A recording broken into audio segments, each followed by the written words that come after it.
हैं महाराजगंज, जहां पर सीएम योगी आदित्यनाथ क्या कह रहे हैं आपको सुना देते हैं। इसलिए क्योंकि अब की बार 400 पार, अब की बार 400 पार। तो बहनों और भाइयों, 400 पार के इस नारे से एक कांग्रेस और समाजवादी पार्टी का जो इंडी गठबंधन है, इनको चक्कर आने लगता है।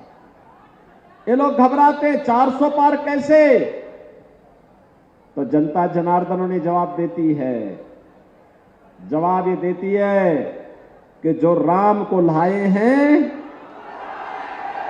क्यों महाराजगंज भी तो इससे सहमत है ना, जो राम को लाए हैं हम उनको लाएंगे। तो वे इससे घबरा जाते हैं, क्योंकि एक तरफ राम भक्त हैं मोदी जी के नेतृत्व में, और दूसरी तरफ राम द्रोही हैं, जो राम का तो विरोध करते ही रहे हैं, और विरोध करते करते भाजपा का विरोध करते हुए राम का विरोध किए हैं, और भगवान राम का विरोध करते करते अब भारत का विरोध कर रहे हैं।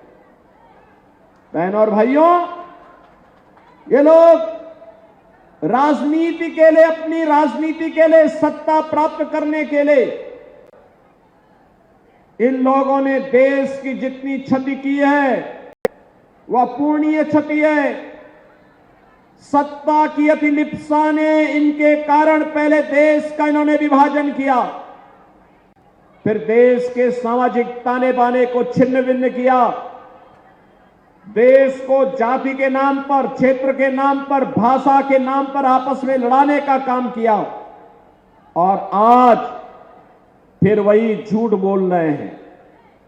कोई कहता है कि आरक्षण समाप्त करेंगे, कोई कहता है कि संविधान को बदल देंगे। इतनी झूठी कोरी बकवास।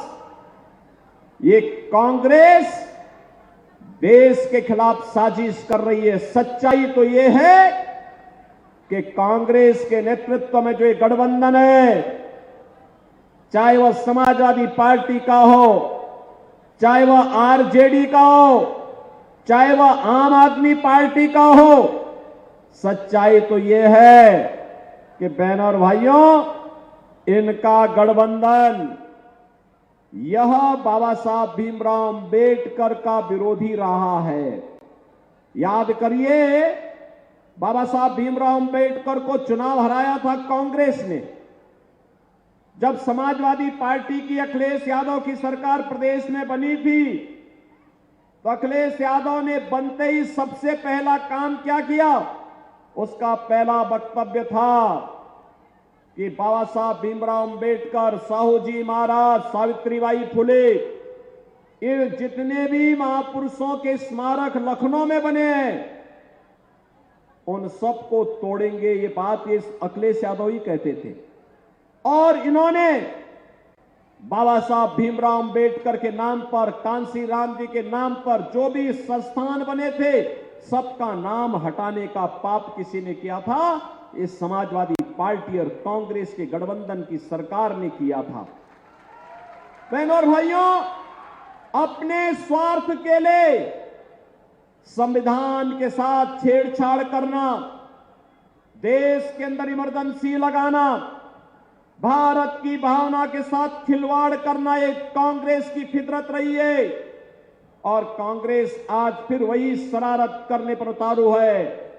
कांग्रेस ने, अभी आपने देखा होगा कांग्रेस का एक सहयोगी पश्चिमी बंगाल में टीएमसी है। टीएमसी का मतलब तृणमूल कांग्रेस, यह पश्चिमी बंगाल में है। इसने वहां ओबीसी का सारा आरक्षण मुसलमानों को दे दिया था। और परसों ही कोलकाता हाई कोर्ट ने कहा है कि तृणमूल कांग्रेस के द्वारा ओबीसी का आरक्षण मुसलमानों को देना असंवैधानिक है, और उन्होंने वहां की सरकार के इस कार्य को पूरी तरह खारिज करके कहा कि नहीं, मुसलमान देश के अंदर आरक्षण पाने का अधिकारी नहीं हो सकता है। बहनों और भाइयों, बाबा साहब भीमराव अंबेडकर ने भी कहा था कि संविधान के अंतर्गत अनुसूचित जाति, जनजाति और मंडल कमीशन के अंतर्गत ओबीसी की जातियों को आरक्षण पाने का अधिकार है। यह आरक्षण धार्मिक आधार पर नहीं हो सकता है। बाबा साहब भीमराव अंबेडकर ने कहा था कि धर्म के आधार पर आरक्षण ये भारत के विभाजन की नींव डालना जैसा है, और 1947 में भारत का विभाजन हो चुका है। अब हम भारत का दूसरा विभाजन नहीं होने देंगे।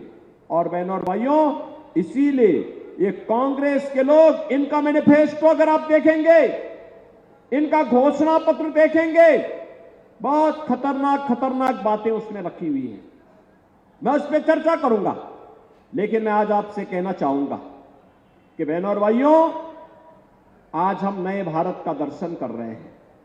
पहले मुझे बताओ, महाराजगंज से कितने लोग अयोध्या गए दर्शन करने के लिए?